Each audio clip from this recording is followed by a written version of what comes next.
This is episode 159 at the Double Cross Anime Podcast. I'm Wooper, and here's Mario. Hello, everyone. Good to be back.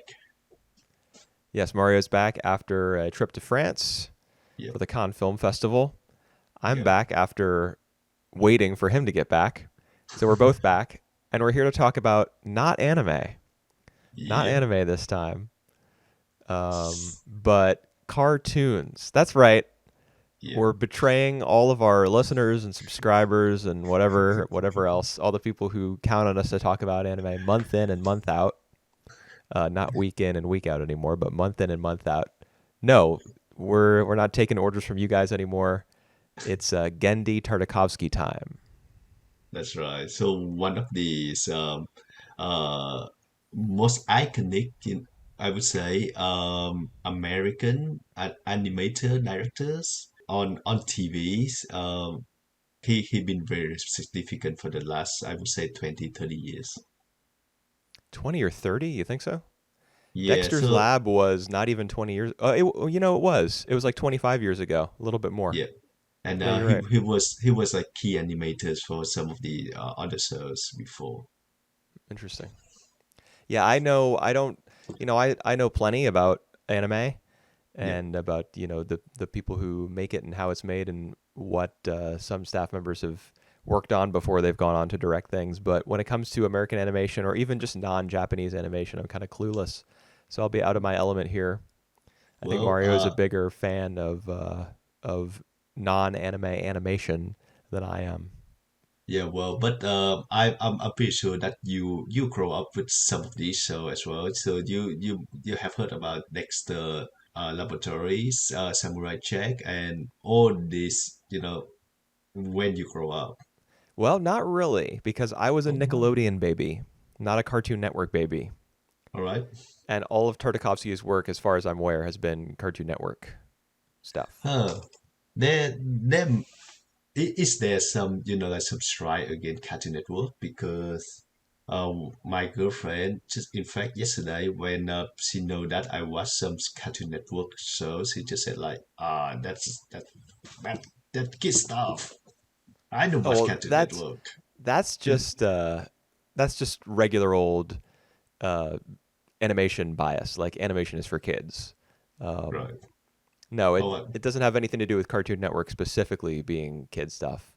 I just I gravitated towards the shows that were on Nickelodeon when I was a child. mhm, mhm, mhm. SpongeBob, Fairly Odd Parents, Jimmy Neutron, Avatar: The Right. Last Airbender came out when I was in high school. That was big for me.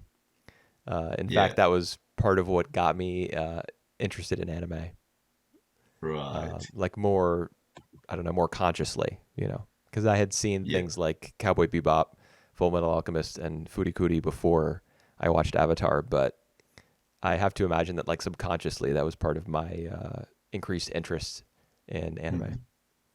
Yeah. But Tartakovsky is also somewhat anime influenced. I know that he's taken, especially in Mhm. his newest show, which we're going to talk about. That's one of the 5 shows we've selected here for discussion. Yeah. Unicorn Warriors Eternal. I know that he's Mhm. credited Osamu Tezuka as one of Mhm. his primary influences, and you can actually see that Mhm. when you Mhm. watch it. Like, it stuck out to me, and even if I hadn't read that on Wikipedia beforehand, it would have jumped out at me either way. Like, there's some Astro Boy character designs Yeah. and Yeah. like general setting and aesthetic stuff that kind of leaps out at you when you're watching. Even like Samurai Jack, it's look it's it's I think kind of look Samurai Jack is more like the influence is more cultural right. rather than visual. Hmm. Hmm. Would you say? Or what did Yep, you yep. notice while watching Samurai Jack that you think? No, no, no. I agree with what you said. Yeah, because I've got in addition to my notes up here on my monitor, I also have the Samurai Jack wiki pulled up so I can quote the names of the 3 canines from episode 2. It And in it's the little amazing, bro. screenshot of the 3 dogs, like looking at this, there is no link between what I'm looking at, this still image with the 3 dogs on it, between this and anime. Like, no anime looks like this whatsoever. This is Yeah, Cartoon Network stuff yeah. here. But it's fun. I enjoyed watching Samurai Jack, and I would say I enjoyed watching the majority of these 5 Oh, shows. majority, so not all of them. That Not all very of them. interesting. How about you? All Do you right, want to just get into show by show, or what were your yep. overall thoughts, or how do you want to All do right. this? I just want to mention more about him first before we get into the shows. Okay. So he been most known for directing, like television TV series, and there's uh like he has some more project coming as well. But he also directed some movies, especially Transylvania. I've Is heard of that it, a, never seen it. there's like three, four movies, and I watched the first one. It's kind of okay, Aren't they fun. CG? They CG, so like Yeah. he ventured into CG in these films, and make a revival of Popeye. So he make like a trailer, like of CG Popeye, and because you know like how CG make thing more realistic, he make it more, like more slapstick, and the trailer get really well received by the fans, but the all the production company, when they saw the trailer, they decided to cancel the project. Yeah, CG Popeye sounds horrible. Well, I think you need to watch the trailer to, to say it, Oh, to certainly. to Yeah. to form your own opinion, because I really love the trailers. Well, it seems based on watching this and based on his reputation like he's a talented guy. I'm sure that the trailer had its merits. Yeah. But just conceptually, computer Hmm. generated Popeye, I hate it. Yep. Yep. I Yep. Yep. Yep. I don't I don't imagine good things hearing that. Yeah. Well, you I might be don't on the right mind. Well, I'm certainly the same mind as the Suits, who canceled the project. So it's not always good to be on the same team as the producers. Yep. But regardless of what you know, the whole scope of his career and all the projects, all the pies that he's had his fingers in, uh, Yep. how I knew him before approaching any of these shows because I hadn't. I mean, I've seen episodes of Dexter's Lab and Samurai Jack before, Hmm. in my childhood, but I'd never watched them, tried to Yep. watch them in order or anything like that. Yep. So I just know him as a TV guy, Hmm. you know, Hmm. and He have that's what we're he talking have about here. he have one movie that might come up at the end of this year, or even on next year, and the name is Fixed. Fixed. Fixed. Yep. Hmm. So I'm surprised he yeah, has time for that since he's doing both Primal and Unicorn Warriors Eternal right now. that's exactly it. So that's one of the reason that I thought that Fix would not be, like be ready this year, but they were saying that it's coming. Hmm. All right. Well, I Right. guess maybe there'll be a reason to look forward to that if I decide that I like his work because I've Yeah. only seen Well, 10 or I guess 12 episodes of it right. now. So we cover almost his TV series. So we basically include everything that he created except one. It says Star Wars Clone Wars, which I opt out because I think that I need to know more context about Star Wars before watching that. Star Wars Clone Wars might actually be the one that I've seen the most of because my Oh brother wow. was obsessed with it when we were kids Yeah, but and he is would it watch it all the time and I would just be walking like in the room and it would be on TV. And I just remember a lot of shots of Anakin looking like really, really, really pissed off and yelling and slicing robots and stuff with a lightsaber, wow, right. which kind of makes sense because he did Samurai Jack and Yep, Primal. yep. But And, like is that is super that this violent masculinity is a big part of those shows. yeah, is that this version of Star Wars Clone Wars, because they have like the Star Wars D Clone Wars as No, I'm not well, talking about the CG the one. I'm talking CG. about the Tartakovsky one. Yeah. Right. Yep. All Although my right. brother also watched the CG one. He would just because it had the same name. Yep. That's Yep. marketing, baby. Yep. So we be covering Dexter Laboratories in from the 1996, Samurai Jack from 2000, 1996. 1996. Yes, it's that old. Yeah. Samurai Jack from the 2001, Sym-Bionic Titan from 2010, Primal from 2019, and Unicorn Virus Eternal from this year, just Right. a few weeks ago. Yeah, and I think maybe the reason that you brought this up, like this themed Yep, episode, I guess, yep, this subject, is because Unicorn Warriors Eternal is coming up. yeah, that's right. So now it coincides with the airing of that show. I think 6 episodes out of 10 Yep, have aired so far. yep, yep, So we're riding the zeitgeist, baby. yep. Why now? Because Unicorn Virus is coming out. It's out.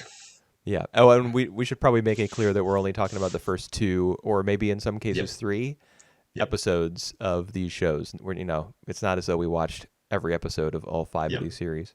That's We right. didn't We go. just We didn't jump sample into the those. future and watch the 4 unaired episodes of Unicorn Warriors Eternal.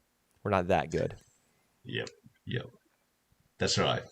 So I guess we start with his one of his earliest show then. Is that because we'll be talking about these in chronological order? Yep, I think we go with that. Okay, Right. works for me. All right, let's do that then.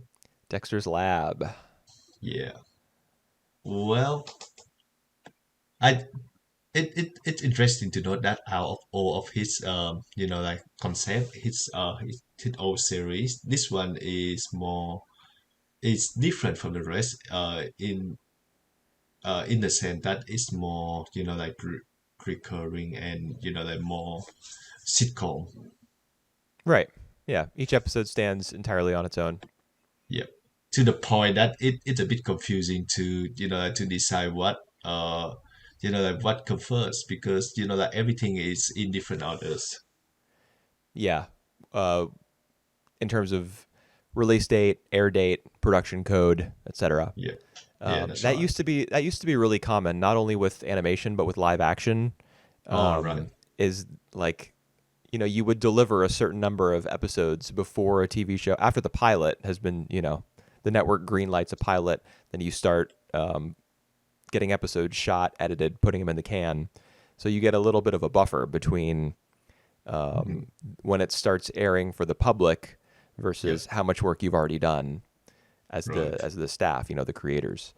And that used to be like a really common thing. Networks would decide, oh, I think that this episode that you made third is actually going to be the one that's going to hook the biggest audience. So we're going to put this one first, even though you intended for it to air third or you produced it.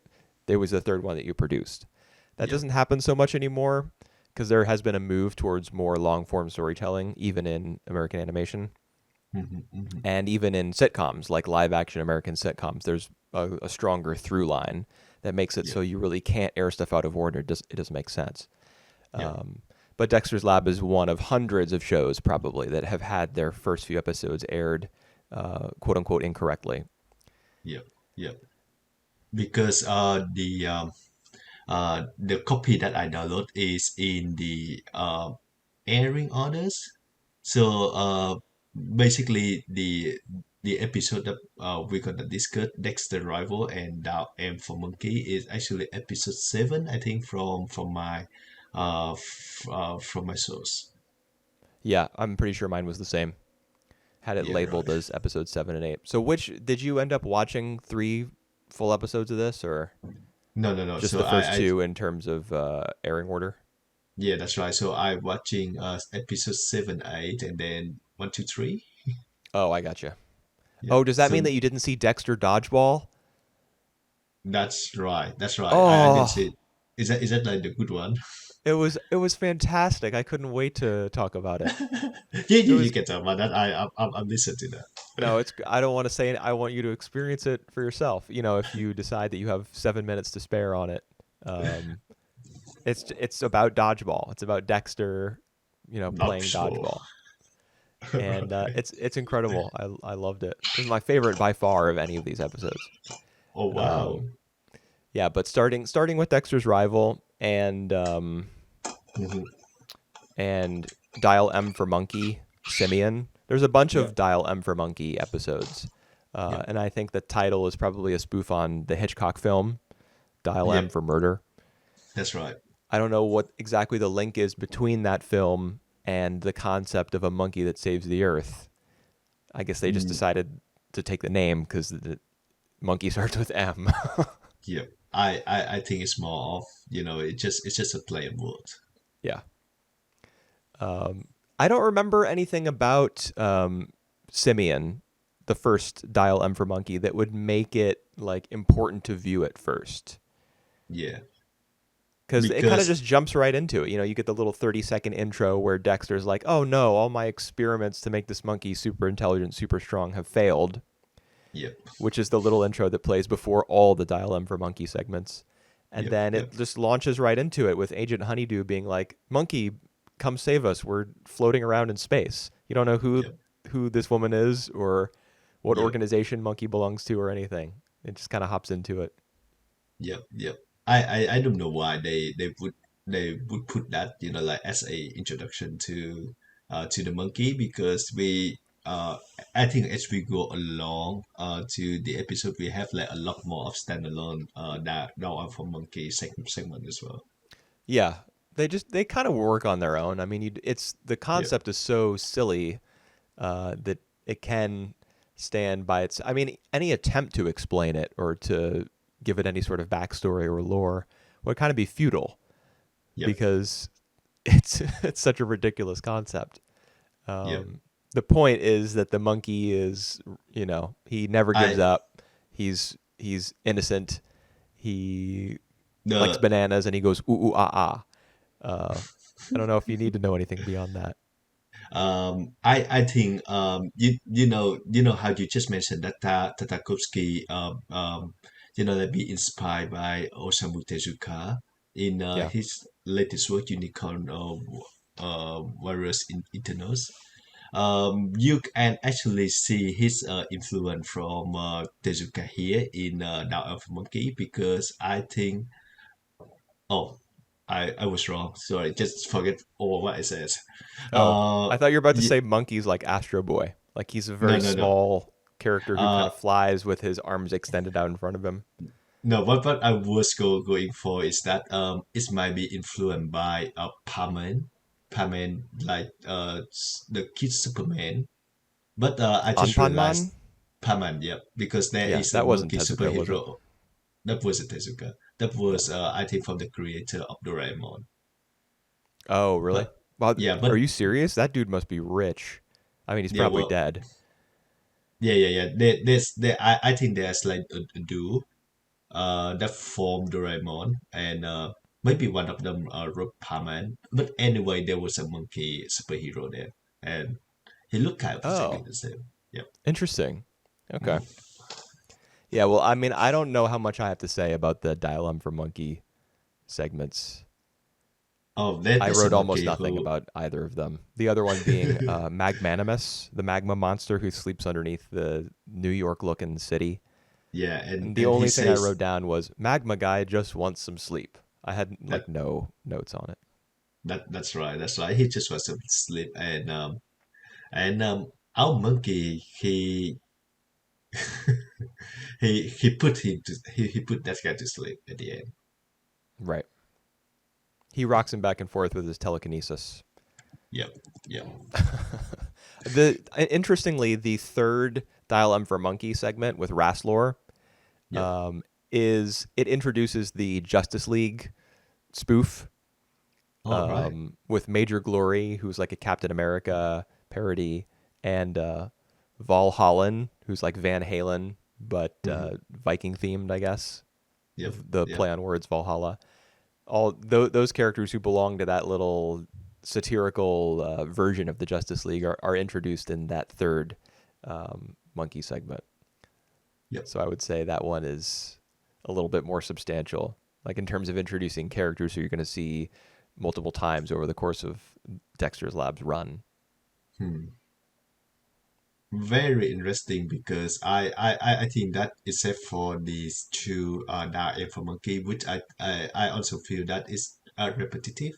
Like the 5 episode that we got, like that we watched, have like something of like going into new directions. So I enjoy that. But you also mentioned that Dexter Doctor is like the best thing that you watch, which I Oh, miss. yeah. I mean, maybe it just brings up memories of playing dodgeball for me as a Yeah. kid. I don't Well, know how much of an American thing that is, or if that's it universal. I I was about to say that. I think it's like it's really American thing, the dodgeball, because I don't see that, elsewhere. Definitely not in here. Hmm. Well, I do think that the episode is very fun and very well directed as well. So I recommend it. Right, come on. Um, but the one important character who is introduced, not in a segment with a banana loving superpowered monkey, is Mandark, who's introduced Yep, in the very first episode in terms of production code, I guess. yep, Dexter's rival. yep, yep. And Mandark, he's got his classic laugh. He goes, ah ha ha, ah ha ha ha ha. That's how he laughs. I remember kids doing that at school, laughing like that Ah ha ha. in order to mimic him. Ah ha ha, ah ha ha ha ha. Which is kind of fun because he's a very he's Dexter's arch rival, and in one sense he's a very worthy rival because his lab is bigger and better than Dexter's. He's smarter than Dexter is, or at least he seems to be. But Yep, he's also kind of a buffoon, which makes his goofy laugh really fit his character because his kryptonite yep, is Dexter's dumb sister, Dee Dee. yep, yep, yep, And I think that's a really great dynamic that he would be Dexter's equal or superior in every case except one, which is that he loses all of his intelligence whenever there's a girl around yep, or a specific girl. yep, yep, yep. Well, I would say that all the shot are really short and sweet. So it's just 6 7 minutes of like action nonstop, and like it goes really quickly. I think the fast play comedy, it just like it hit you very quick, and yeah, and then it's gone. So I enjoyed this segment, the Dexter rival, because like at the first few minutes we see like how Dexter was like overwhelmed and outsmarted by this guy Mandark. That's right. Yeah, his inhaler. I Yeah, remember seeing the inhaler. The inhaler is literally just like uh, I don't know how many lines do you need. One, two, three, four, five, six. It's literally just 6 lines forming kind of like a little white letter L shape. yep, There's no there's no detail to it whatsoever. Uh, and as somebody who used an inhaler when they were a kid, I was like, that doesn't look like an inhaler at all. yep, But it's part of the I don't know, like the appearance or the style of Dexter's Lab to have the its visuals are kind of economical. When you look at the backgrounds, for example, I remember in the Dial M for Monkey segments, specifically the Magnanimous one, mhm, when they want to depict like a city skyline, they don't draw the buildings in any detail. They just make a rectangle with like one little window on it, and mhm, mhm, that's mhm, it. mhm. There's no texture to it. There's no depth. There's no three dimensionality. And Yep, that goes for a lot of the backgrounds in Dexter's Lab, I think, mhm, mhm. because they just want to create the impression of it. And like the characters visually are very prominent in Dexter's Lab. The lines are so thick. Like if you Yep, look at the black line work surrounding Dexter's body, especially his hair, mhm. it's huge. Like he is such a bold presence up front, and he Yep, like dwarfs the backgrounds. yep, yep, Um, yep. so he has It such a it like it a make blatant kind of obvious Yep, personality, as does Dee Dee. It's yep. fitting that way. Yeah, it makes a lot of sense though because he's like a self-important person, so he would think of himself more than like all the things surround him. Mm. So Mandark should have even bolder line work for his character if it's based on self-importance and like pride and arrogance. Yep, yep. Well, but we see the point from Dexter point of view, so maybe that's why. But that I still wonder if work. there are any episodes. I mean, obviously the monkey episodes are they're not really from the monkey's point of view. Those are kind of step back a little bit, and you just watch the events unfold from kind of a neutral point of view, I guess. But the Hmm. Dexter Hmm. the Dexter ones are definitely from Dexter's point of view, and Yeah. I wonder if there are any episodes. I'm sure there are eventually where Dee Dee is like the central character, or where Mandark is the central character. Yeah. Well, Actually, you know what? Dee Dee is the central character in D the Dimension. Well, dimension. no. Now that I think about it, not really, because there's that scene where she goes back in time and tries to warn Dexter. Then she goes out. She's upset by his treatment of her, so she goes outside and talks to her other self Yep. Yep. Yep. from the past timeline that she's traveled to. But it's still locked on Dexter's point of view there, because at first you just see him hearing the conversation through the window and then reacting to it as he realizes what's happening. Wow. He see the bird reacting to it. That was that cool about the Oh, scenes. that's right. That's right. I remember that. Yeah. Yep. That's a pretty neat like storyboarding trick, Yeah, is that that's you true. kind of link what's happening out of view through your central character looking at another character looking at what's happening outside. Yep. In Yep. this case, a bird. Yeah, that's a neat trick. Yep. And I think I think the dimensional is ironically the first segment that I watched for this one, and I Yeah, still it think was for me too. it remain. I think it's remain the best as well because I think it recalled the later Rick and Morty in a sense that like it's sci-fi and it has like some neat twist about time travel and it tell you about Dexter and Dee Dee's dynamic as well. Yeah, that's true. It is a very compact Yep. demonstration of their relationship. Yep. Because it's the first time where you hear him call her his stupid sister. Yeah, that's true. He's mean as heck, but He is, yeah, he is he very got what he mean. deserved. Yeah, and he always says, "Quiet woman," or he Yeah. says it pretty frequently. He said it in one of the episodes that I went on to watch, episode 3, Dexter's assistant. All right. Quiet woman. Um, so he's got some casual misogyny going on there, but he gets paid back in full when she makes him perform as Prince Siegfried in Swan Yep. Lake before she'll Yep. agree to go back in time and deliver the message. Yep. Yep. Yep. Or Yep. wait, Yep. no, this is after she's already gone back in time, because there's two of her The and they're performing as the swans as Yep. he's being The Prince thing Siegfried. Yeah, the thing is he put up with all that and then he still like didn't get a chance to read the message. So Right. that's he opened the portal and the the monster just appear and then he have two notes. Well, I might argue that he couldn't have read the message because he's already stuck in a time loop. So if he Right. were to read the message and break the loop, then there would be no, like, the Dee Dee who first went back in time from the future Yep. wouldn't be able to, like, I don't know, she might Yeah. not be able to return to her timeline, or something along those lines. Like, the loop would be broken, and the loop Yeah, has to be infinite in order to have started even in the first place. but the thing is if it's like it if it's the loop and it's in the infinite loop, how they get away from that loop? Well, that's the thing. It never stops. It can't stop, All right. because then the Dee Dee in the future who started the loop will have never existed. Well, all right. It's paradox for you there. Yeah, I guess so. I mean, that's kind of that's the way the episode ends, is it? Yep. You see that what he was reading Yep. and ignoring his sister in favor of were the plans for the interdimensional machine that was going to serve as a But portal to bring this monster into existence in the first place. yeah, but the thing is, did he send the two DDs back in time as well? I can't remember. Yeah, I can't recall Maybe at he this sends point, only the one.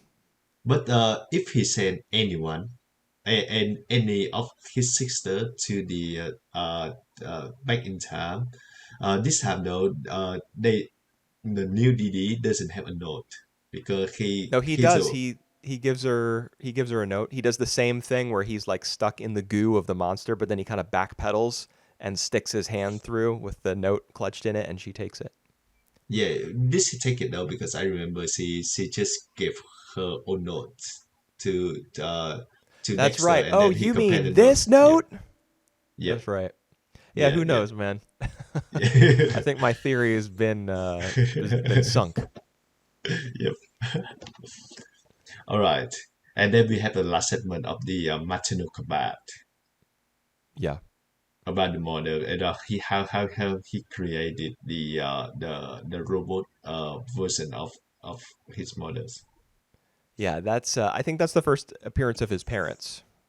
Yeah, true. At least in like the regular episodes, not including the four pilots. Yep, The four yep, pilot episodes, which may have aired on Cartoon Network. In fact, I think that's like pretty common practice. yep. I remember, like for example, the Fairly Odd Parents on Nickelodeon. They aired their pilot episodes like in commercial time, um, Oh, in order to advertise the fact that the show was going to begin airing soon. So maybe Dexter's Lab did the same thing, and people may have already been familiar with some of these characters, like right. Monkey or the Justice League spoof or whatever, Yeah. based on their appearance in some of the pilots. I don't know. I know that Cartoon Network have like a show where they what they call is Anthology? anthology shows where they show like all the new works from like that the potentially or the pilot that potentially to be uh to be a full series. So to have a sense of what which one is popular so that they can green light the project. I And kind of remember really I vaguely Cartoon Network doing something like that. yeah, I think the name is What a Cartoon, and Dexter Lab was one of that, and it's like the very first one that was greenlit into the Interesting. full series. Yeah, so Huh. I would say that all the four pilots were from there. Not quote me on that note, but That's kind of that's what I would interesting. assume. That'd be interesting to look into the what a Mm, cartoon, like yep, what pilots were accepted, rejected, whatever. yep. Yeah, the maternal Uh, combat one was. I think the main value in that segment was getting a look into how Dexter and Dee Dee, for all their differences, are pretty similar because mhm. they get, in the end, even though she seems to be the more responsible one at first, where she's like, okay, you cook and I'll clean. She's delegating responsibility that way. In Yep, the end, it devolves into them playing Rock'em Sock'em Robots in their yep, house. yep. So deep down, they're The both same. kind of, yeah, they're similar. They're siblings. They got some Yep, similarities just on a genetic level. yep, Um, yeah, and they're both kids. They just are like whirling balls of terror who wreck everything. yep. All right. I think we can get to the other shows now. But how do you enjoy Dexter Lab in general? I liked it. I liked it a Yep. lot more after watching Dexter Dodgeball. Right. Yep. I I mean, I, I will get into that yeah, soon. I wouldn't say it's the sort of show until I saw that segment. I wouldn't have said it was something I would be interested in continuing with. Um, Right. and I probably still won't. I have so many other things to watch, Yep. read, listen to, do in general, et cetera, et cetera. But um, yeah, Yep. it's fun.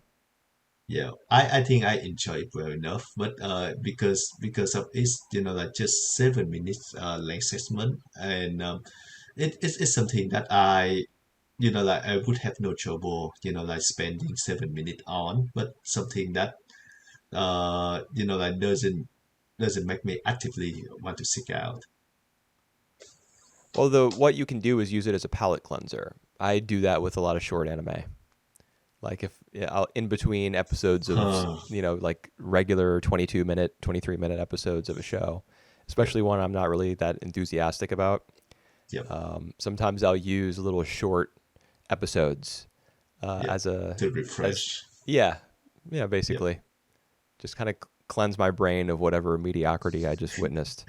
Pilot cleanser. I like the term. Yeah. Yep. All right. The next one, Samurai Jack.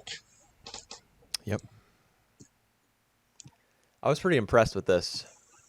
I I think I agree with you because I'm sure that you also have heard of Samurai Jack and you know like the aesthetic of that. I I aware of that, but I didn't know about like how it will function story wise. So the first episode, like when it go through everything, it actually took me by surprise by the hook. What do you mean by the hook? Uh the cliffhanger where Jack being sent into the future. Oh yeah. I didn't know about that. So it kind of caught me off guard by Well, that. I knew that was going to happen just because he's in the future in the episodes that I had seen. Um, Right. he you know some he was in the future. Yep.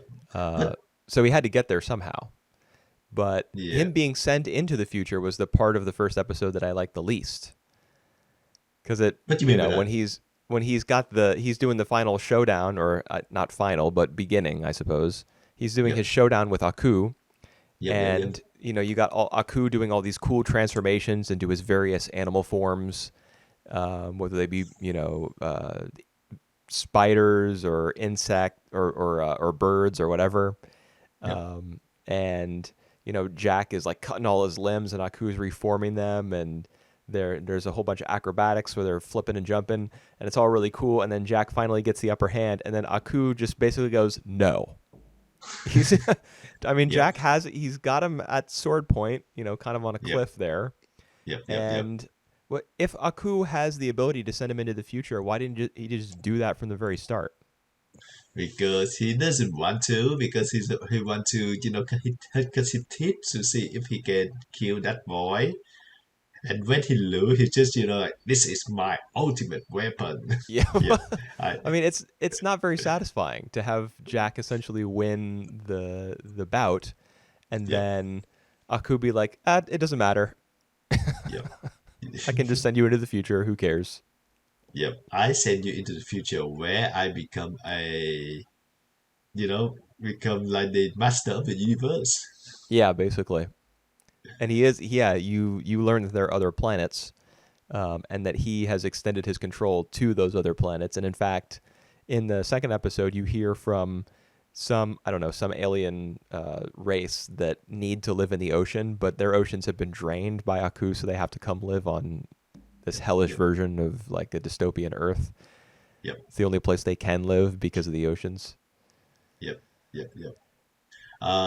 Yeah, I enjoy the like even the first episode, like with essentially it's just the prologue of how Jack still named it as the time, like he go through all the trainings with like in to different era as well.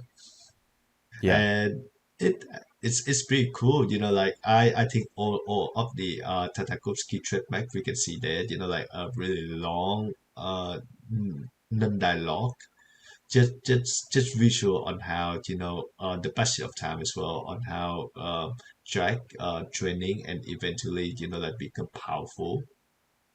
Yeah, I really loved those scenes I where he love was it. I love traveling it. the world, Yep. learning a whole bunch of different disciplines, not just combat, but also history and astrology, Yeah, true, um, true. from a bunch of different people groups in Yep. different countries.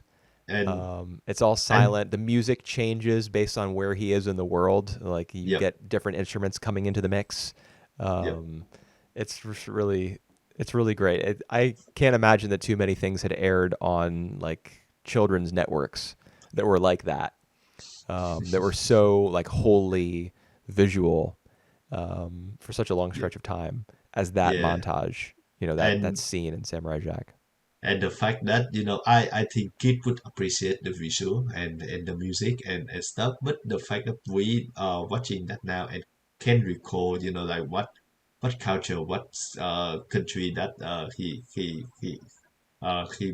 he went, it just make it like into another levels of appreciation. Yeah. It did for me. Yeah, So it's awesome I stuff, really. Yeah, true. And when it get into the second episode, so I didn't watch the third one by the way, but when it get into the second episode with Jack in the future, and like we see some actual dialogue, and we see like how Jack like talk basically like we heard him say before, but like now we actually get to know more of his characters. His seriousness played really well into like the all the dogs, alien dogs, and like to the future citizen of the world. Yeah. And it's not just the fact that there's more dialogue in those scenes either.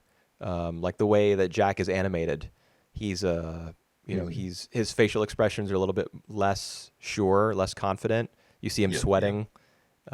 He doesn't stand as tall. He's a little bit more hunched over, kind of on the yep, defensive.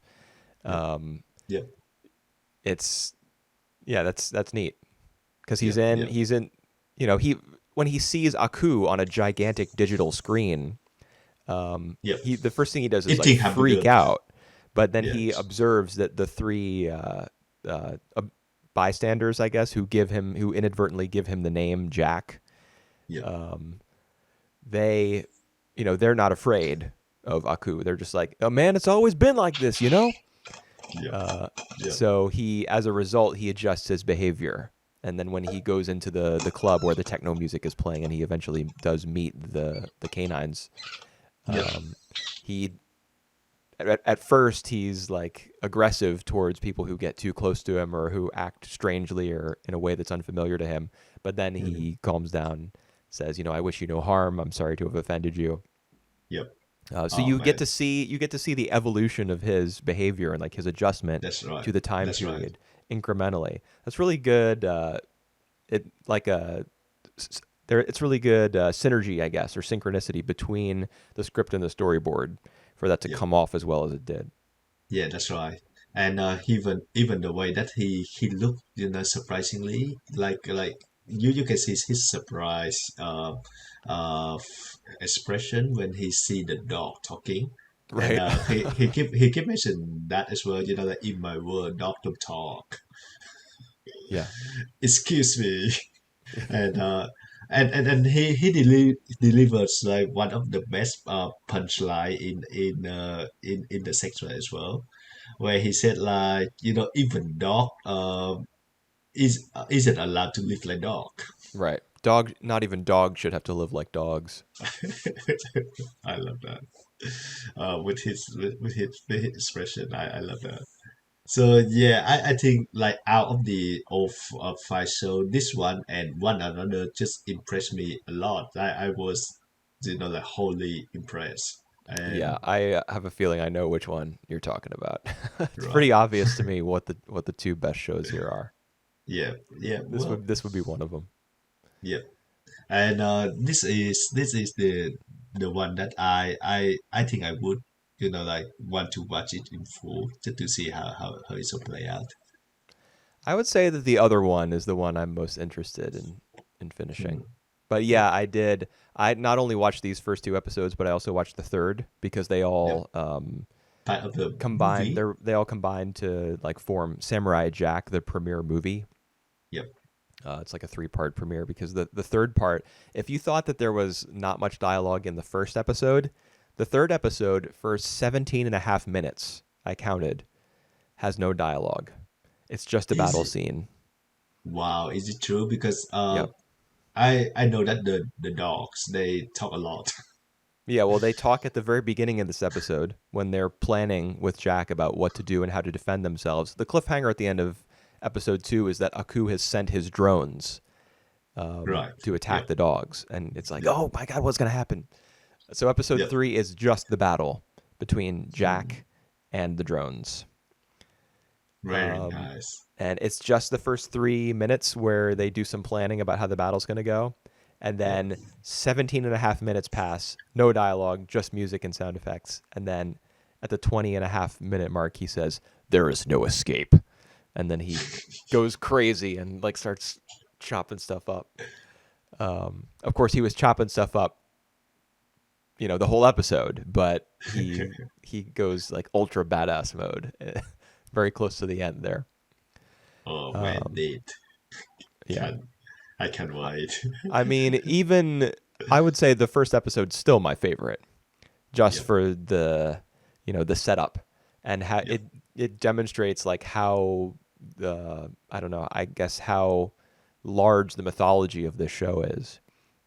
Yep. And it does it on a mostly through visuals. So I would say that's like the biggest accomplishment of any of these first 3 episodes, certainly of the first 2. But yeah, the third episode's kind of neat. Yep.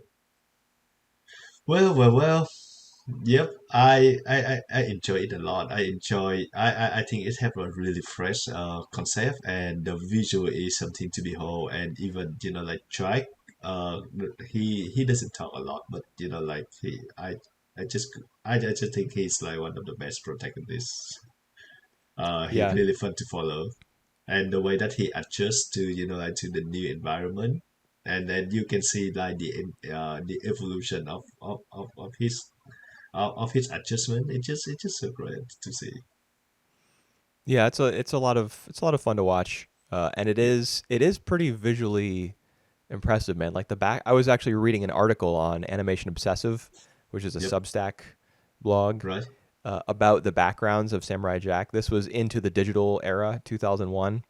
Right. And there was still cell animation being done at that time, but Jack was digital. However, the Yep. paintings, the backgrounds were done by hand, and then they were scanned into a computer. All right. So the paintings are analog, I guess. Yep. They Mhm. weren't Mhm. originally made on a computer, and you do. I mean, I'm sure you can create backgrounds that look like that, have that general appearance and feeling through digital means, but they are impressive. Yep. All right. They give you a real sense of place. They're Yep. definitely a step up from what you see in Dexter. Yeah, Though that is true. they still have a little bit of that quality where they're kind of impressionistic.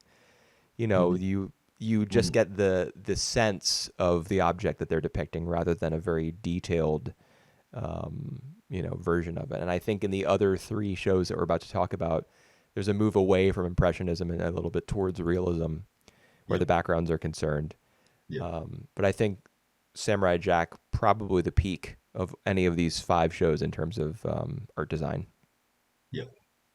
Yeah, because I'm about to lead into that as well, because I really want to know what your thought on like the background, and like all that stuff in the next shows. Sym-Bionic Titan. Should, Sym-Bionic Titan. Yes. should we jump to that? Sure. All right, let's do that. I reckon this is the show that you said that you mentioned earlier that you might not enjoy, that you Yeah, don't enjoy as well the this rest. by far my least favorite. Not even Yeah, close. yeah, yeah. I'd say this show is a misfire. Well, just based on the first 2 episodes. Yes.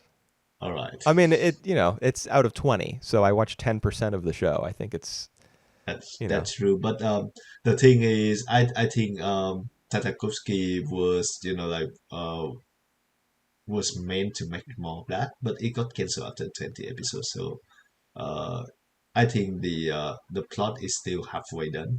It still haven't been finished yet. maybe that's true, but I don't care to Yep. find out what else he would have had in store. I mean, Re- this show is just it's Voltron with the combining mechs, which are Yep. they're actually not Voltron's combining mechs because Voltron is an American bastardization of Beast King Golion, Yep. Yep. the Yep. anime. Yep. So it's actually Beast Can Go Lion, and they're combining mechs, combined with Superman's origin story. It's a humanoid alien sent from another planet that's being ravaged by war and sent to Earth to hide and be safe. So Or just is literally it the ripped from Superman. is it like the backstory of Superman? I didn't know that. Yeah, All right. that's what happens to what's her name? Ilana, the princess, is Right. where she is sent by her father or by her people to Earth in order to hide because their planet's being ravaged by war. That's what happens in Superman. Yep. Um, so it's Beast King Lion meets Superman meets like Daria or Clone High, where there's like a Yep. satirical take on high school. Yep. I have to imagine that was what was said in the pitch meeting. What if we combined Voltron with Superman and Clone High? It just feels, and Tartakovsky is not the only credited creator on this show. There are 3 dudes. All right. So to me, it's probably like too many cooks spoiling the broth. Yep. Like everybody wants to get their ideas in there. And as a result, I don't think the show really has any tangible identity. Yep. Yep. Yep. I can definitely see what you mean. And for me, this is my least favorite out of the 5 show that we watch as well. But I think the CG as well, like it doesn't really come off very well. Like whenever the mecha robot appear, it just look flat. It just Yeah. doesn't look really that convincing to me. Well, that's definitely true. But it was 13 years ago, Well, and this being in 2010 is 13 years ago. yeah. I just mean that it's in 2010, and Pixar had made a lot of really good movies that That's not a fair comparison. That's well, not a but fair comparison.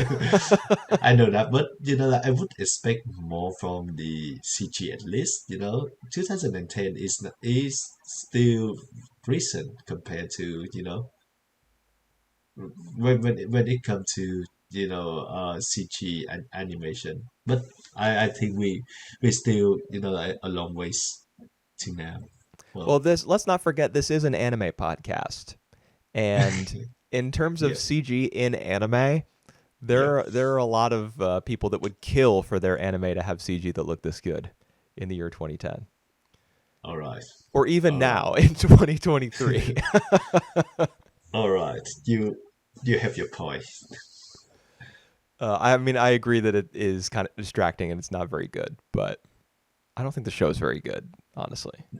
Yep, yep. I mean, Lance is just like the regular old brute. The dialogue in this show just Oh, needed some punching up, man, or some revision, like on a fundamental level. Even I agree. there's so many lines like, "Bet you never thought you'd see me again, but you died. I was Yep, there. I saw it happen. Blow them to kingdom come. These yep, people are yep, gonna suffer because of me." Like it's just people just talking tropes. yep, There's yep, yep. no one has any like inner personality or feeling. It's all just regurgitations of past pop culture that the people who worked on the show had seen. Yep. I think they may be paying tribute to that. I don't think so, but like they just so self-serious, and I agree with you that the dialogue is not good. I actually between Lana and Lens is so right, but like all others people dialogue are just so bad. No, even Lance just says, "I have to protect you," or "We have to stay hidden," or "Your father Yep, told me to protect you." He yep, probably says that like 15 times over the course of these 2 episodes. He's just yep, boring. yep, yep, yep. Well, I think the point here is that like Lance, Lana, and even Octa's approach are quite way different. So that's why in order to plan in, or like they have to work together in order to like make the whole thing work. Um, I I I can't say that I'm really care about that. Yeah. I And mean, they have to cooperate in order to hide and to survive and to protect Earth. and that's mirrored in the fact that they have to literally combine their consciousness and their yeah, robots in order to form the Sym-Bionic Titan. So you got some synergy between the concept and the mechanics of the show, and also its message. So that's, on paper that's great, but hmm that's just on paper. I mean, I I can't get into it. I'm sure this is a lot of people's favorite show, and I wouldn't take it away from them for any reason. But Wow. I also wouldn't watch any more of it for any reason. Yeah. And the way that they try to, claim it by going to high school. All Yeah, right. that's And the third part in the pitch in the pitch to Cartoon Network. That's the third part. yeah, You got to get the Clone High Daria high school spoof part in there, the, yep. where And Lance kicks the sloppy Joe into the jock's face, and then 2 seconds later, the magma monster. You can see it through the cafeteria window, like plummeting down to earth. What pacing is this? yeah, true, true. It's just Yep, beat, beat, beat. We got to get all the familiar beats from all the three different types of shows that this one show is. We got to get it all in there. yep, yep. Oh my God. Yeah, I don't think this is a good show either, but surprisingly, Tartakovsky still wanted to do a reboot on that one. So What he do you think he wants to reboot it or just like sorry, continue it? revival. So Yeah, he yeah, yeah. continued it, yeah. But yeah, so and apparently this one has some cult following as well, Hmm. apparently. But for the life of me, I think this is the show that I would simply put that in the back of my backlog and just finish it when I want to finish the whole Tartakovsky's filmologies. Yeah, pretty much. Yeah, It's bottom you, tier Tartakovsky. yeah. Do you have anything other thing to say, or should we just move on to the next one? I'd say we should just move on. Yep, let's do that. Primal, Yeah, Samurai man. Jack's no dialogue sequences on steroids. I agree. This is something else, man. I remember like watching the first episode of Way in 2019 when it just came out and it's like totally impressed by that. So this time watching it again, I just say that like it just uh visual storytelling in like on top. It just something else, man. All right, Yeah, you go it's on to very praise it. it's very different. I wonder when I have to imagine this was like Adult Swim, like late night Cartoon Network. Mhm. Not only because of the violence, but because I don't know how many kids would be interested in watching this. Yep. I mean, dinosaurs are cool, and every like second grade kid wants to be a dinosaur or wants to study dinosaurs or do something with dinosaurs. Either that or trains. Yep. Um, Maybe I'm just speaking from my own past experience, but dinosaurs, when you're a kid, they're really cool. Yeah. But when Well. they're Well. super violent and killing each other, Yep. maybe not so much. All And this right. show The really gets into the violence. Like it's one of the main Yep. selling points, I think. Yep. True. But the only thing I think the only criticism that I have for Primal is that it's scientifically incorrect in a way that Well, of course it is. dinosaur and human and caveman cannot be together because they are not in the same era. But that's the Yeah. only thing, man. Yeah, well, it's not just that. I mean, once you get into episode 2, you're entering the realm of complete fantasy. For example, the scene where Spear, I had to look up the characters' names because, of course, they don't talk and there's no narrator. We don't All know. right, the caveman. All right, Spear is his name. right, And the name of the dinosaur, the primary one, is Fang. all So right. Let's go Spear with and that. Fang. Uh-huh. Um, when the scene where they're headed for the waterfall in episode 2, Yep. after the completely implausible underwater fight where they're like battling snakes and stuff, and they I mean, surely he would have needed to surface more often than he did. Yep. Oh Uh, wow. but anyway, let's say he's like an Olympic swimmer or whatever and can hold his breath, et cetera, et cetera. The scene where they grab on both Fang and Spear grab onto the dead snake's body, Yep. and they both go down the waterfall on opposite sides of the rock. The snake's body gets wrapped around the rock, and he's Yep. supporting the weight of a T-Rex. Yeah. That That that makes that no is sense at all. no, that is why it leaned towards the T-Rex to the point that I think at the end they got stuck. Yeah, I think I understand what you mean, but Well, yeah, I ye, mean he's using the rock as a fulcrum for basically the lever. The yep, snake, like he's putting his own body like and using the friction of his own body against the rock in order to support the weight of the dinosaur. You couldn't do it. I mean, it would just slip from your grasp immediately, or your arms would get dislocated. You yep, can't. yep, yep. You, it just doesn't make any sense. All But right. that being said, I don't really care.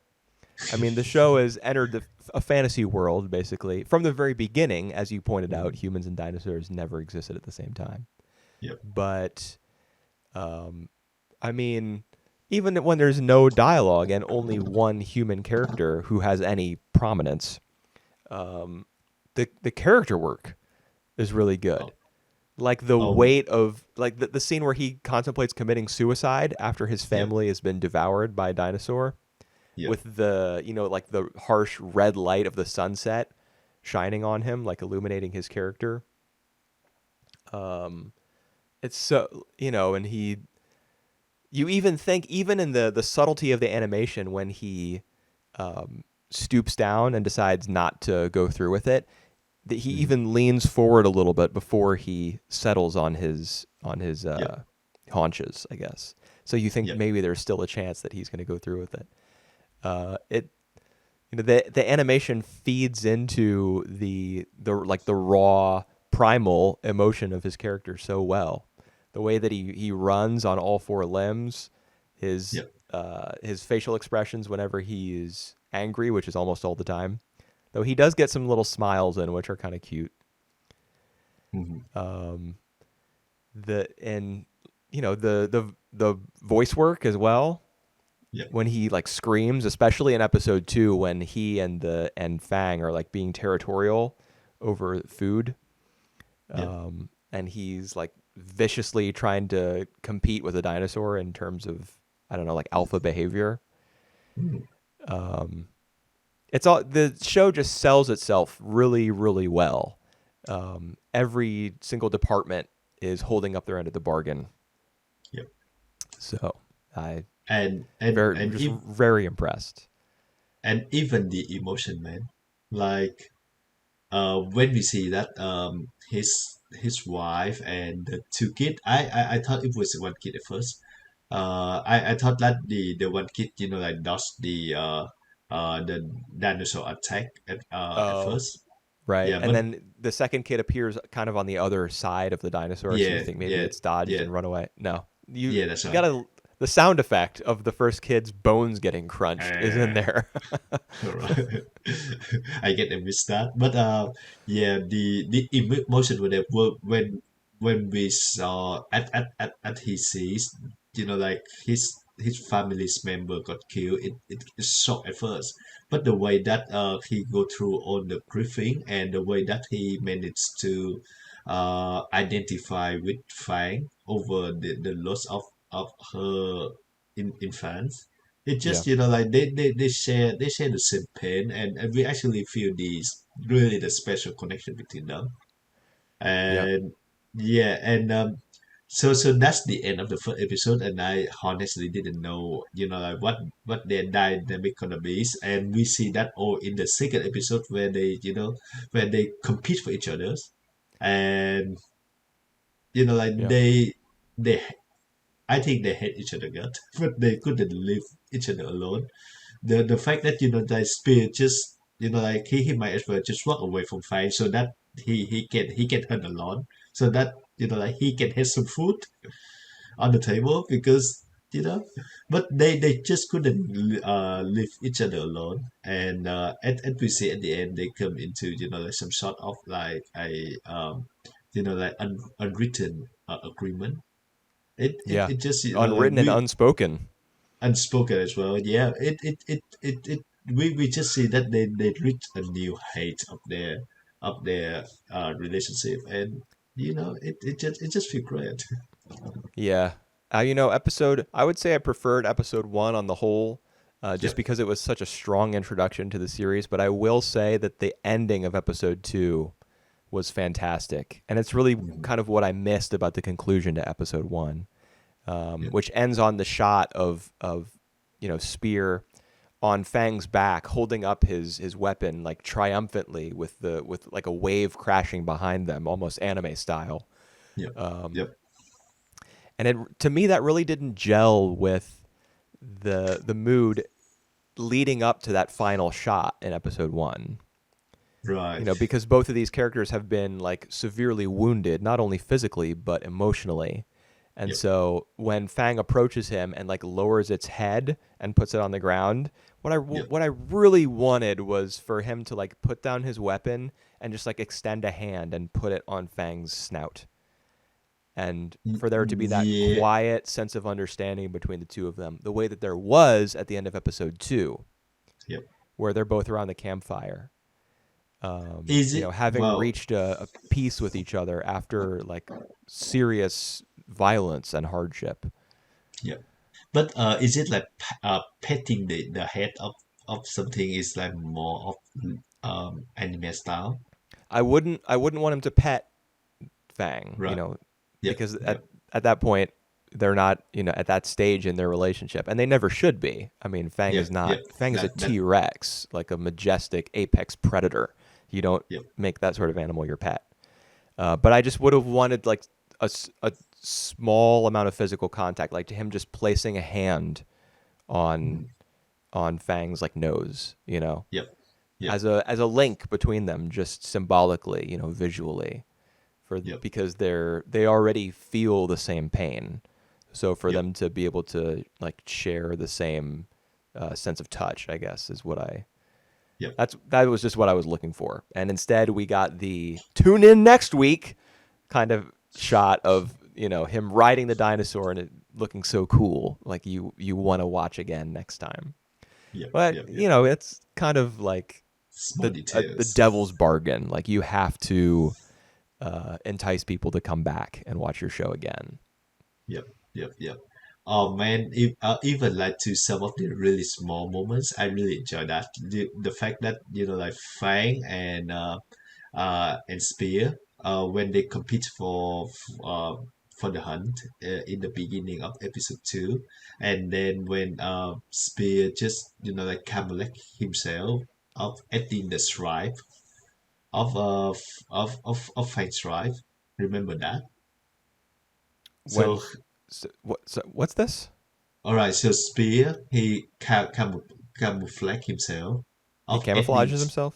yeah Yes, I adding remember that. the stripe. It just to mimic Fang, I think, but it Yeah, just the looks so markings good. on Fang do look kind of like that. They're kind of striped in Yeah, that way. and when they see the river of snakes, they like both of them are like step back and just look like how the big dinosaur stepping back Yeah. retreat. It's also so cool. I wonder I if love all dinosaurs this even had moment. that motor function. I don't think so. Like if Who dinosaurs were cares? physically capable of step. Yeah, I mean, I guess it's a who cares thing, but that just occurred to me. Like I wonder if dinosaurs could actually walk backwards. Yeah, it actually a very good questions because I know that kangaroos they can jump backward. They cannot hop backward or Oh, even run okay. backward. They just go on straight. Yeah. So I would say like dinosaur they might not like Well, especially like for some dinosaurs, for example, like a brontosaurus that would be mm, eating from trees, yeah they might have the ability to like maybe not necessarily walk backwards, but turn in place so Right. that their body can like kind of follow the movement of their long neck. But for Hold on, but T-Rexes, do they really have the need to do that? They kind of just like hunt whatever is in front of them. yeah, yeah, yeah, I don't know. yeah. Well, Um, another mysteries. Another inaccuracy. Oh man. Yeah, but I love it. I love the whole things that I watch. Yeah, it's very good. I enjoyed it a lot. I especially, even though I did, as I said earlier, I do prefer episode one on the whole. Episode two is really important because Mhm, if mhm. piggybacking off of episode one's final shot, where he's riding Fang and they are both like, yeah, we're a pair of badasses and we're about to hunt and kill everything. Yep. If you jump straight into that being their relationship, then I mean, where does the can the show even evolve from that point? Yeah, that's Um, that's true. That's true. Instead, they were, at each other's throats and attacking each other, because And I mean, and it makes sense. mhm, They they're the both at the top of predator. their respective food chains, I guess. Yep. I don't Mhm. know if humans can really be said to be at the top of the food chain at this point, True. but I mean, we at least think of humans that way. Yep. And yeah, they're both like fearsome predators, and so they wouldn't, immediately become best friends or like bond together. They got to go through some serious hardship together and work out their differences and their similarities. Like the fact that they're so similar is what causes them to butt heads like this and for this conflict to arise, as they Yeah, true. both want to hunt and kill and eat whatever it is that they see. Yep. But yeah, I agree with you that I enjoyed the first episode more than the second one. But I really also enjoyed the ending of the second episode more than the first one. So yeah, we talking about the ending where in the first episode where he riding on Fang, and they have that very cool poster. But the ending of the second one is when they like eating together, and Yeah. they're having a I remember a deer for dinner, and then a one of the snack just come by. Fang was about to, like he she does like the hissing and stuff, and then Spear just, like casually kill it by, like spear the snake, Right. And and he and throws it on then the fire. and then throw it on the fire, and then Fang just, like get back to sleep again. It's just so quiet, so cool. Yeah, and it's nice that it Some are very ends west. with the two of them around a campfire. The implication being that they're going to share the same space when they go to sleep. True, Because that's earlier in right. the Yep. episode there was difficulty surrounding that same arrangement. He couldn't get Mhm. to sleep because the Fang's snoring, I guess, if you could call that snoring, was was distracting. Yep. But that Yep. that issue as well is implied to have been resolved by the end of this And episode. So all the difficulty, the various conflicts that bubble up between the two of them are taken care of in the script yeah, by the end. and the fact that Fang agreed to have to eat the food cooked as well, because like all the dinosaur it the stuff raw. Yeah, that actually doesn't make a lot of sense to me.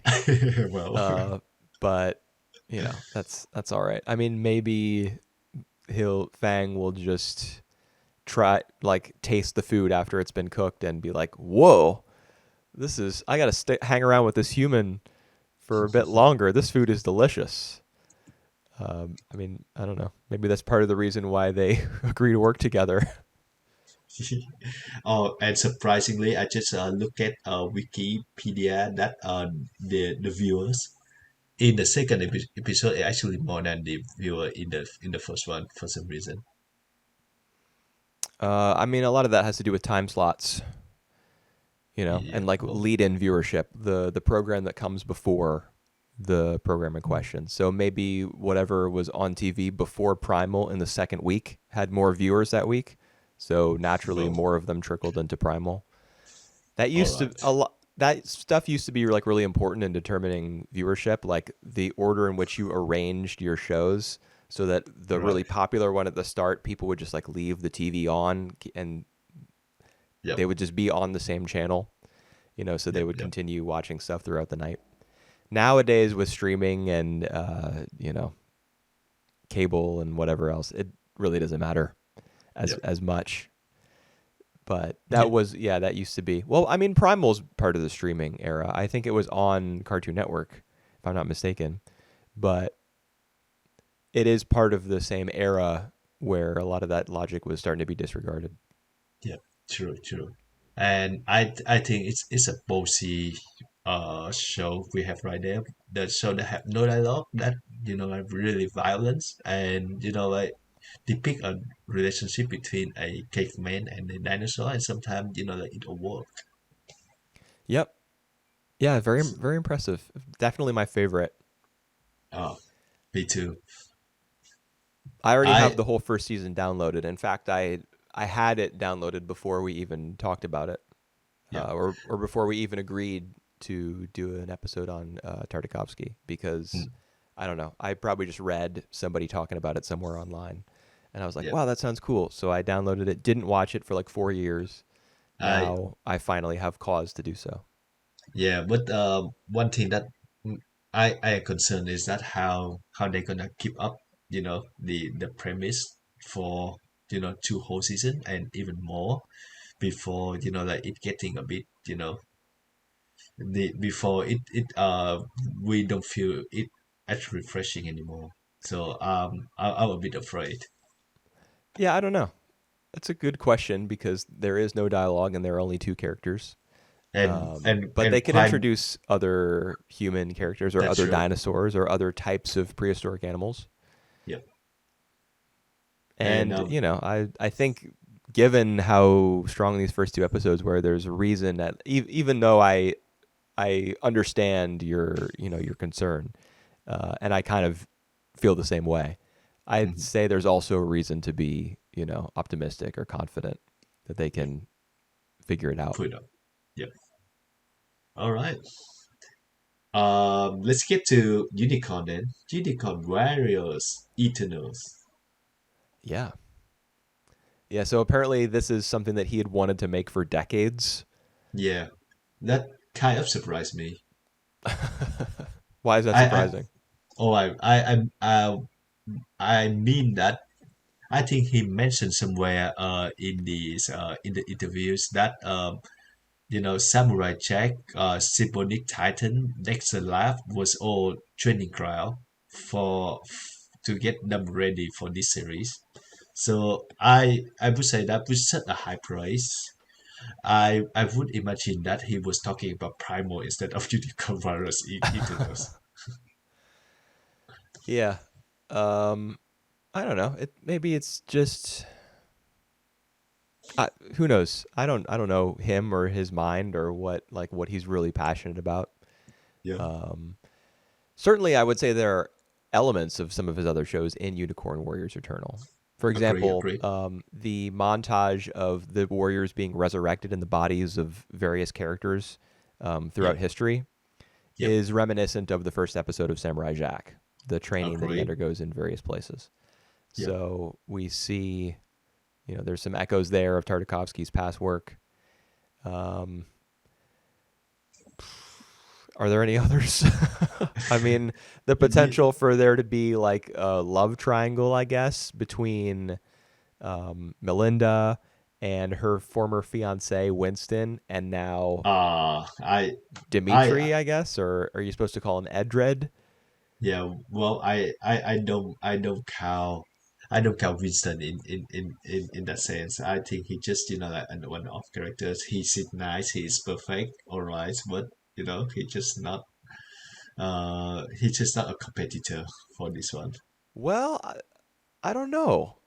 Really? We've only seen two episodes. I mean, surely the one that she is going to end up with is Edred Yeah. because they're more and more is going to be revealed about the love that they've shared through various incarnations in the past.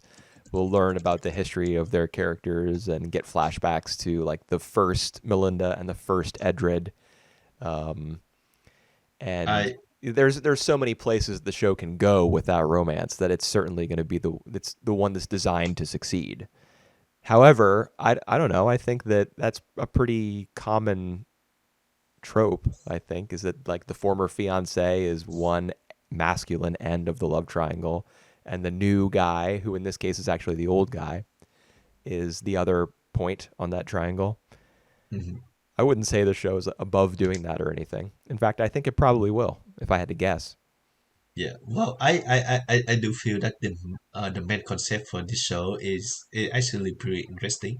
So they be like recruits, like this team for many lifetime now, and this is could be the last one because of how imperfect that's what like our main character, she doesn't remember her Melinda role at all. She have no memory of that.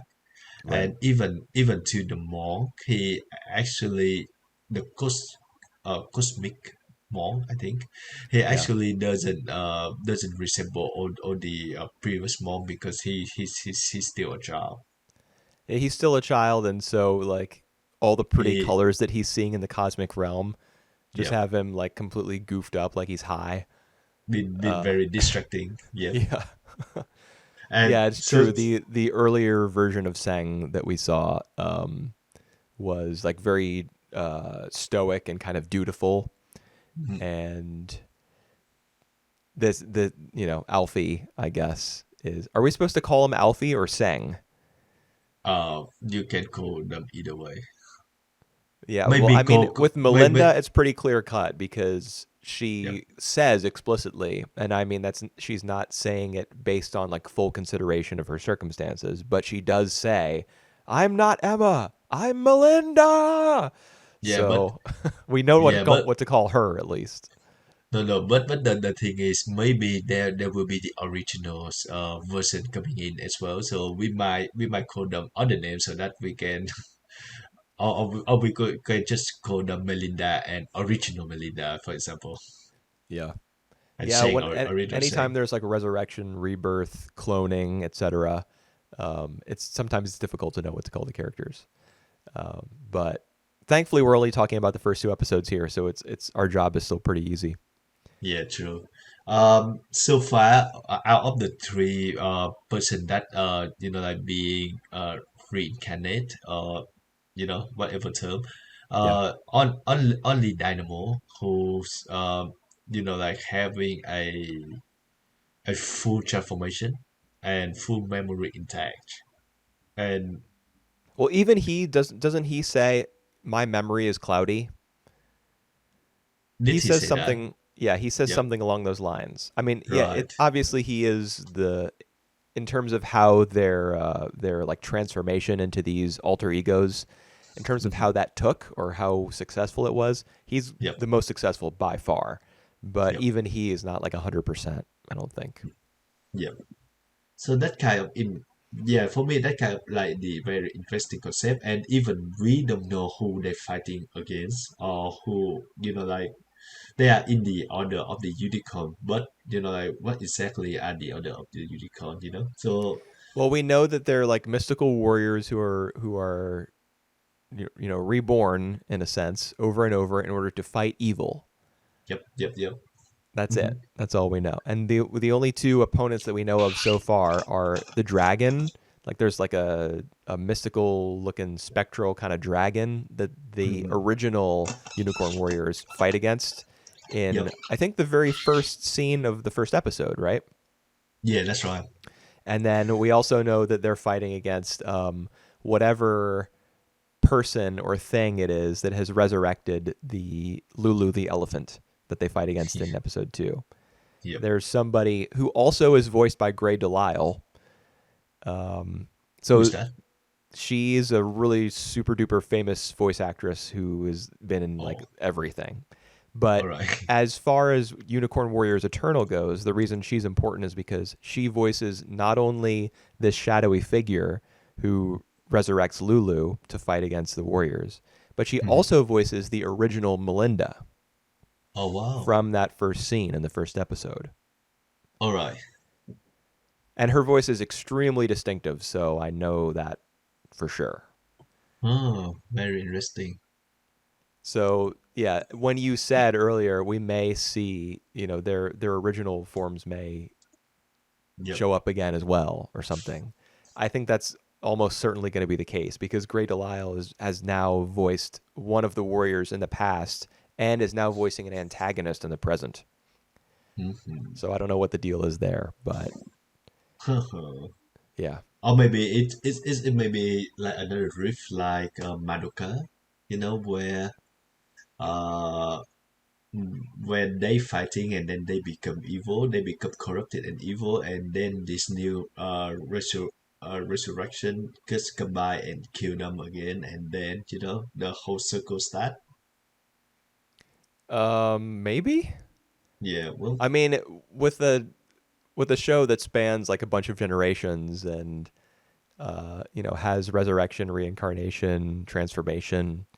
I mean, anything can happen. Nothing is off the that's table. Like even true. a character death is not irreversible. You can just be like, oh well, I found a mystical stone, or Hmm. oh well, I mean, we went into another reality, got that character, and brought them back into our reality, so they're still alive. Uh, Hmm. Anything could happen, and as a result, Yep, it's going to be very difficult to write. yep, yep, true. And I Yep. gotta say, you know, to get back on my dialogue related criticisms that I Uh, was on for Sym-Bionic Titan, this show's dialogue is also pretty poor. It's really not very good. I agree. And to think that Dexter laugh hit very first one, the dialogue is actually not that bad. Yeah, Yeah. was it? Yeah, I mean, think about the way that Mandark's character is introduced when he says, Yep. "Excuse me, teacher, may I please relocate myself to a closer proximity to the board for optimal education?" Like you when a character if you want to have a character make an impression, you just come up with a little line like that. Zing! Yep. Yep. They instantly stick in your head, you Yep. know? Or the line in the what was it called? What was the episode of Dexter with mom being sick? Maternal Combat. Yep. When the Hmm. dad comes home and he sees the couch out on, his house is blown up and he sees the couch out on the lawn, he says, "Got to get that couch reupholstered." There is none of the wit Yep. of Yep. Dexter's Lab, or even Samurai Jack with the canines. When That's Rothy true. is like, "This is Sir Dreyfus Alexander, Sir Angus McDuffie, and I am Sir Colin Bartholomew Montgomery Rothschild the Third." There's no personality like there was on display in those two shows here Yep. in Unicorn Thing or Sym-Bionic Titan. It's just Yep. absent. Yep. Yep. Yep. Yep. Yep. Yep. Yep. Yep. But I can still see some potential on that one. As opposed to Sym-Bionic Titan. Yeah, I feel the same way. Just very speaking very broadly, I feel as though Yep. this show could potentially capture me, Hmm. just because it could go in so many different directions. It doesn't seem to be, like it doesn't seem to be drawing from so many obvious inspirations. Hmm. Like the Voltron thing that I was talking about, Voltron, Superman, Clone High. Yep. The inspirations are not as obvious. The fact that it has I don't know, such an interesting backstory with characters being reincarnated and having I don't know, been and existed in so many different places, as we saw in that first episode. We got the montage. I think was Mm. that Joan of Arc who was turned into Melinda. I think so as well myself. I thought at first it might be some UK uh, warriors princess, but then I thought it might be Joan of Arc. It's maybe Yeah. just France and Joan of Arc, and there might be some like very famous people get turned into this that we haven't pick about. Well, And we see a Indian, Viking. yeah, a native Indian as well. Yeah, we do see an indigenous person from the Americas, Yeah. get turned into who? Sang, right? The Shang. monk. Yep. The monk. That's Yeah, right. and we see a Viking, a Viking who, I don't know, maybe it's someone who we're supposed to recognize right away. I Yep. didn't, Mm. because I obviously haven't been paying attention to my Vinland Saga. But I just say maybe someone from Vinland Saga who Yeah, turned that's into very this. possible. Like Thorfinn? Or it could be. Torkel. Yeah. Well, I don't think Thorkel was a real person. You up? Thorfinn was a real person, but I think He Thorkel was an was. invention. I could be wrong Thorfinn about was a that. real person. Yeah, Thorfinn was a real person. Oh man, I didn't know about that.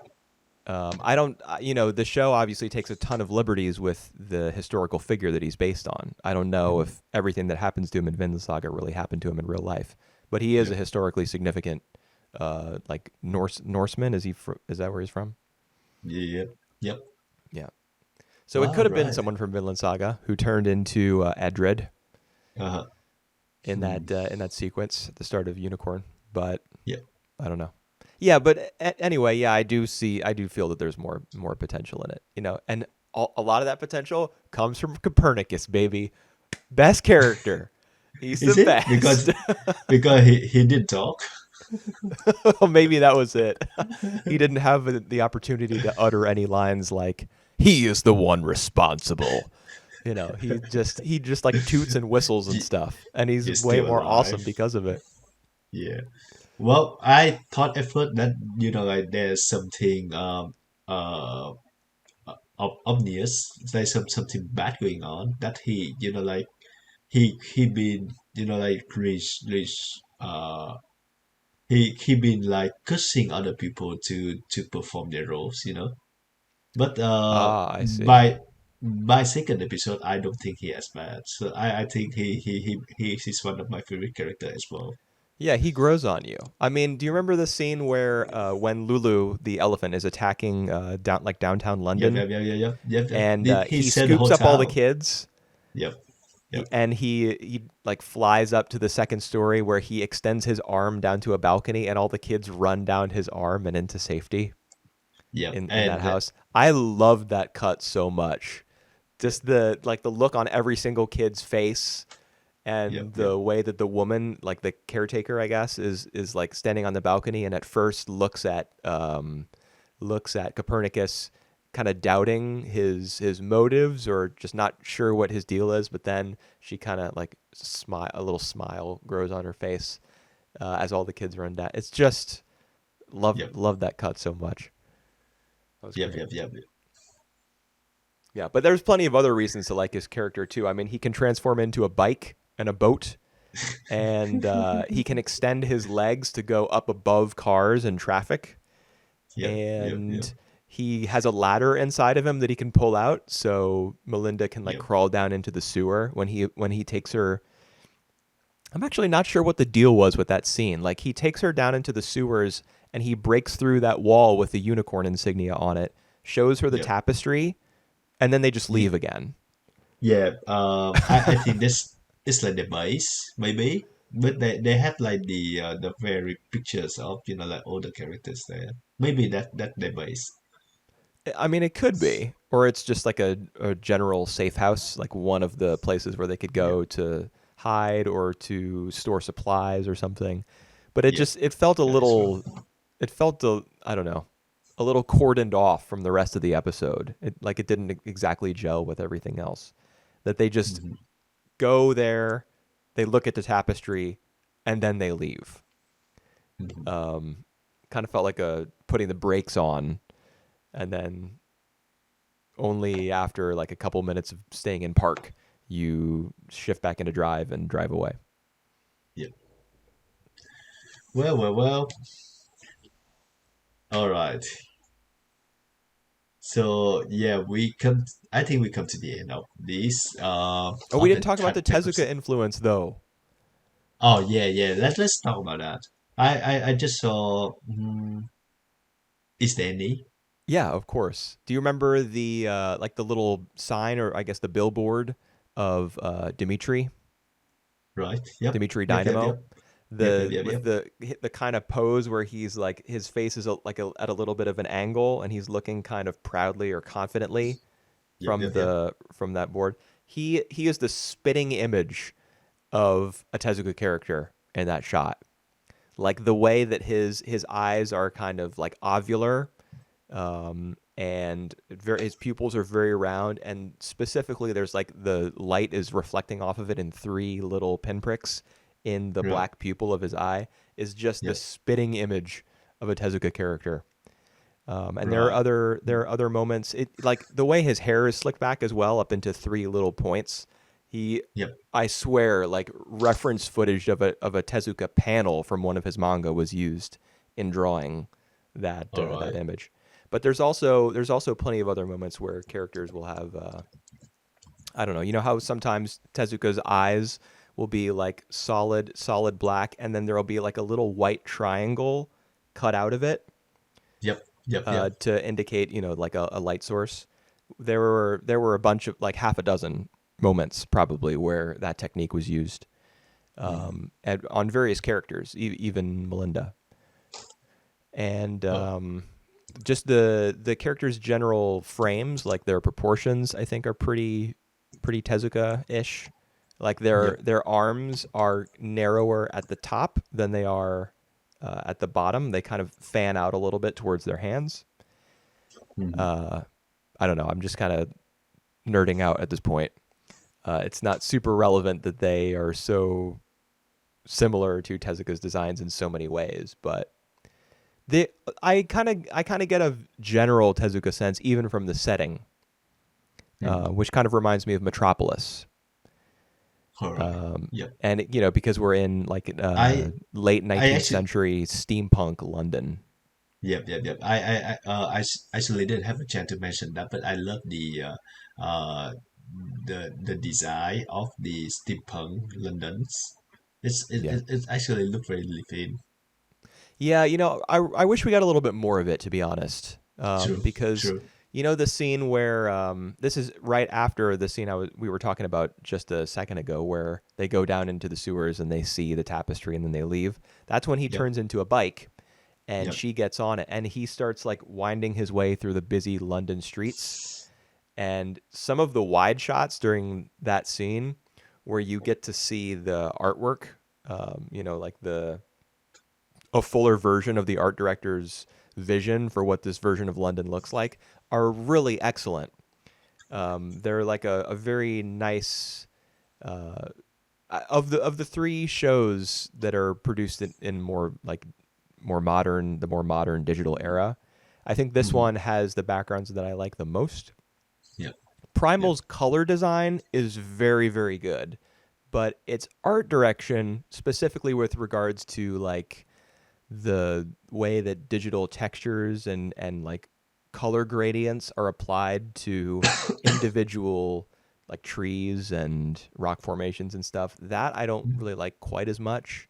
Hmm. But Hmm. in not in Sym-Bionic Titan, Unicorn Unicorn. Warriors Eternal, dude, these names are killing me.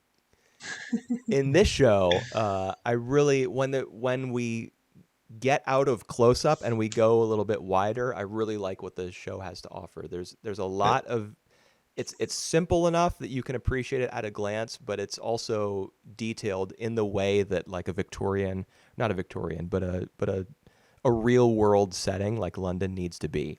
It's just yeah. very well balanced, I feel. Yeah. That is And true. I need more. I think we need more moments like that. Um, as opposed to like the ruin that we see at the end of its episodes.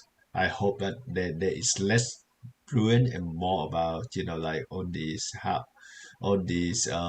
like details about this steampunk Londons. what ruin is this? Oh well, Emma, when she like go berserk, she basically just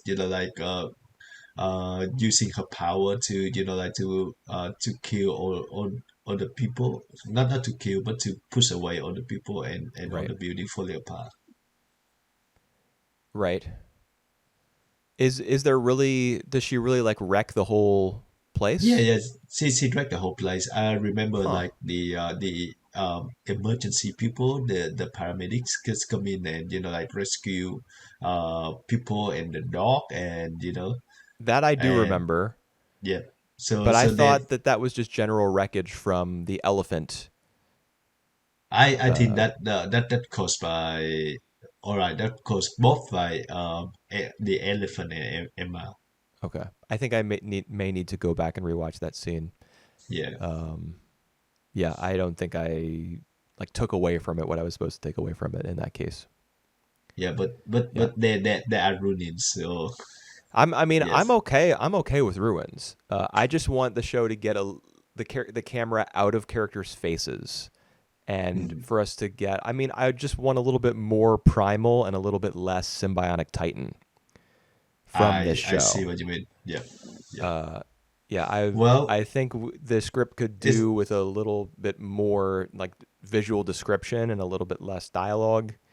mhm. And the way that you accompany that, visually in terms of storyboarding is with shots that are, more medium shots, more wide shots. And Yeah. that's what I would really like. Although, I mean, given the complexity of this show's backstory, I don't think that's what we're going to get because I think the show Well, has a lot of explaining to do. And I don't know how much of that true. can be accomplished visually. This is not a show like Primal. Yeah, yeah, and it's exactly it. And I think Tartakovsky would want to step away from, like from the minimalist of Primal for this one as well, Yeah, because just, like yeah. what he want to achieve through, like poor visual storytelling, he already did that in Primal. Yeah. He cannot top Primal. Yeah, that's true. And like in order to be creatively fulfilled, he'll want to do Yeah, different things on different shows because he's got yeah, lots of ideas. As we've discussed over the course of the last, that hour and a half, that's it. he's the idea guy.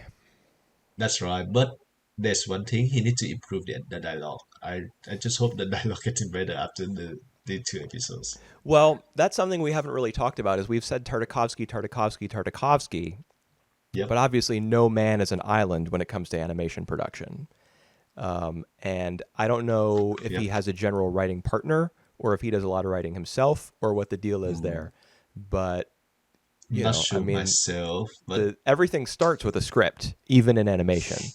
The yep. script is where everything starts. You can have like ideas for like art boards and character designs and things sketched out in advance, but the script is your foundation, and sometimes you get Sym-Bionic Titan, and sometimes you get Dexter's Lab.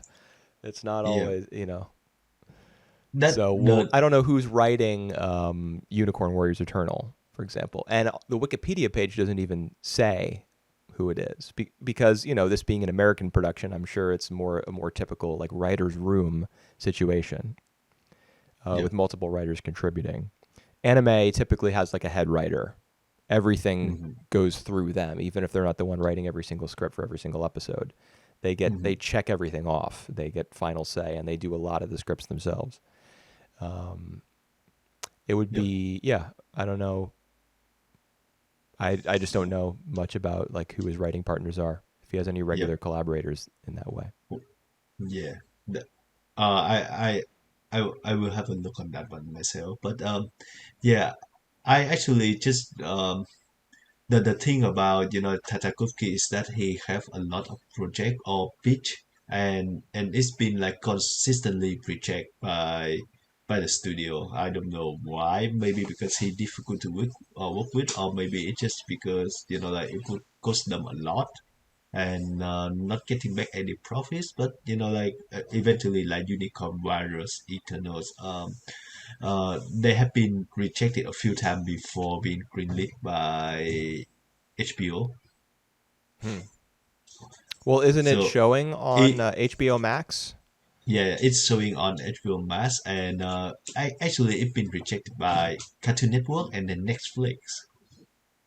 Hold on, I might So be wrong about the HBO. Oh wait, yes, and was available on HBO Max the following day. Okay, so it yeah. airs on Adult Swim, weekly encores on Toonami, reruns on Cartoon Network's Acme Night programming block, and ostensibly on HBO Max as well because that's mentioned here.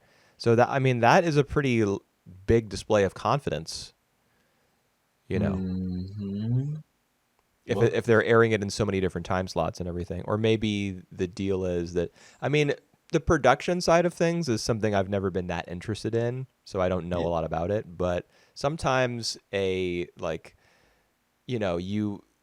a writer or director or something, they'll get hooked on for 2 shows at a time. One will be the passion project, yep. and they'll say, "Okay, I'll make this, mega accessible big blockbuster thing for To get you." the money. Yep, Yeah, but only if you also fund this thing that I want to do. So maybe Unicorn yep, Warriors Eternal is the thing he really wants to do, and there's some other project that, yep. it could be I Primal, it could be something we don't even know about, it could be the film you were talking about earlier. Yep, Um, I don't know. yep. That part is like That's kind of all a mystery to me. But that's what happened with Sunny Boy, right? The director of Sunny Boy. what do you mean? He makes something accessible before that, before he makes Sunny Boy, right? Well, Yeah. Shingo Natsume directed One Punch Man. One Punch Man, yeah. Here you go. Yeah. But I mean, I don't know if that was part of their deal. Like, I don't know if when he signed on to do One Punch Man, he said, and also this I other need a thing, show about, yeah, a about little his, show about interdimensional shifting superpower space travel depression. yeah. Uh, That might be the next Evangelion, you know? yeah. Honestly, I think Sonny Boy is he has inherited Hideaki Anno's like will. All Now right. he carries the torch. Uh, and now somebody else has to pick it up again in like 25 years. All right. If I'm still alive, maybe I'll be able Good to see it. good on him. Good on the anime industry. No, it's bad that it took 25 years. That's bad. All righty. Yep. Yeah, well, So, watching these shows, I mean, me being an anime head, I was thinking to myself, like I was mhm, spotting some anime influence yep. in Tartakovsky's work, and I was thinking about his work in terms of anime, just because that's how my brain works when I see animation like of any kind. Mhm. But yeah, I have to say, I like just in general, I prefer anime. You All know, right. Wow. uh, I mean, I thought Samurai Jack was great. I thought Primal was great. Yep. I enjoyed Dexter's Lab, and I see some room for Unicorn Warriors Eternal to grow. And I'm Yep. not going to mention the other show, but just in general, I prefer like when you think of Tartakovsky, or I should say when you think of American animation, you probably think of only a handful of names, Tartakovsky being one of them.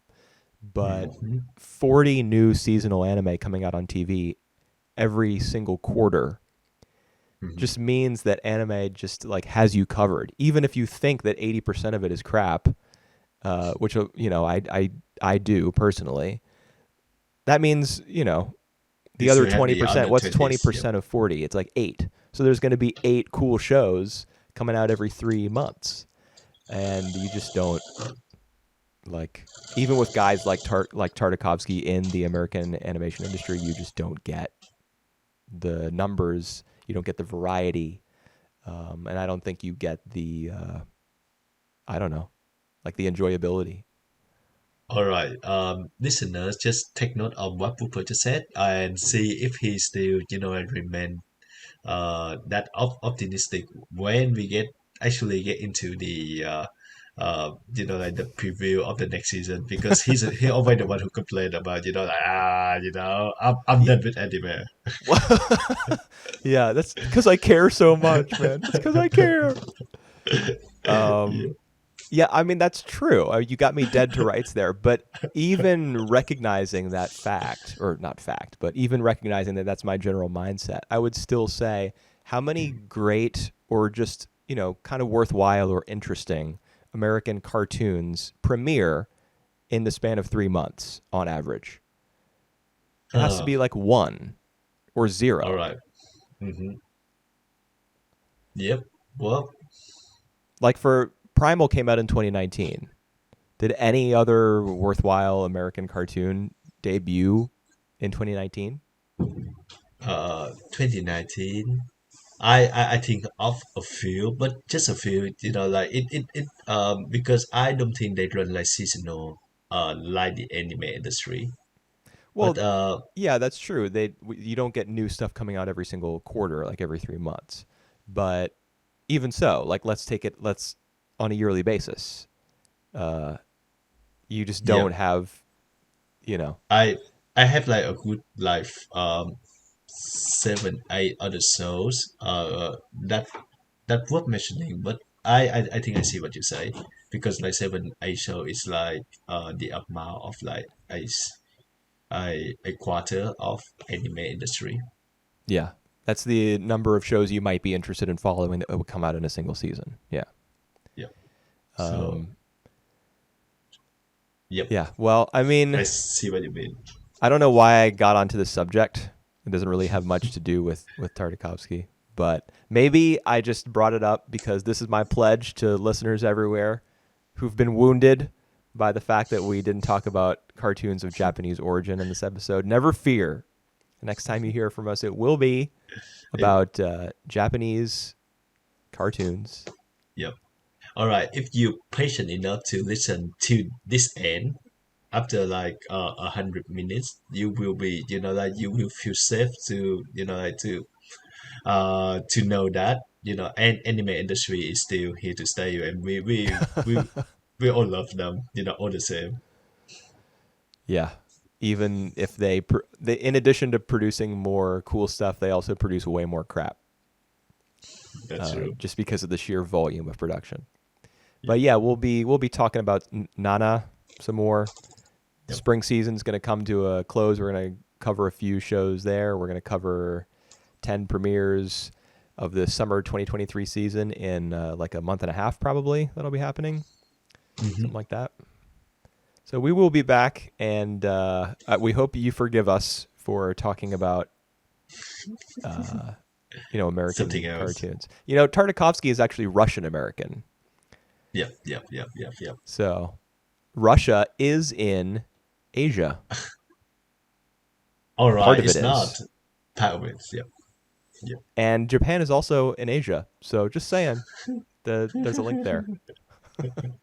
Is part of Russia actually in Asia?